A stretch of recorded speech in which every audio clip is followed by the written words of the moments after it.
ja asume Vahtra teel, Vahtra tee 12. See on siin Aabneme ranna otsas kohe.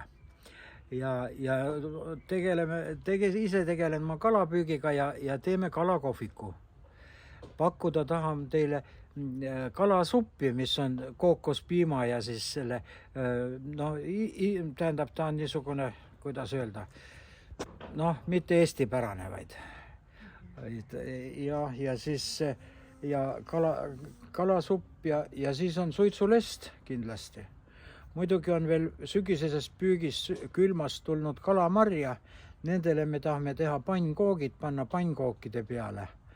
Ja siis on mul sellest hooajast nüüd käisin turska püüdmas ja mul jäi kätte päris palju teda ja siis ma suitsetasin ära ja nüüd saan need suitsutursast ka teha niisugused salatid street foodi peale. Ühesõnaga tõsine kalakohvik. Ja tõsine kalakohvik, jah. Igast sorti kala. Magusad ka? Tähendab, Minija on kondiitrite perest ja tema siis hoolitseb selle muu eest. Mina tegelen ainult kaladega. Ja ma saan aru, istumine on siin peamiselt siin ees hoovis, eks ju? Ei, vastupidi.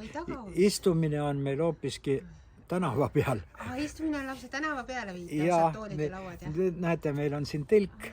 Me tõstame selle telgi, sest ilmaprognoos on niisugune, et ühed ütlevad on ja teine ütleb, et ei ole vihma. Ja siis me hoiame seda vihma, igaks juhuks peab olema vihmakartus ka. Ja siis ma tõin telgi ja paneme selle telgi siia värava peale üles ja pakume toitu värava pealt.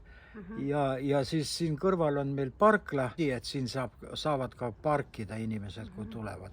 Ja siin saab ka kohe ujuda, sest te asute ju otse rannas. Jah, me oleme otse rannas, kes tahab võib ette ka minna. Kõige rannapoolsem maja üldse, mis siin Haabnemes vist on. Jah, ongi, jah. Et ühesõnaga kalarestoran otse rannas, parkida saab siin samas maja kõrval mugavalt. Ja siis maja ees on avatud kohvik.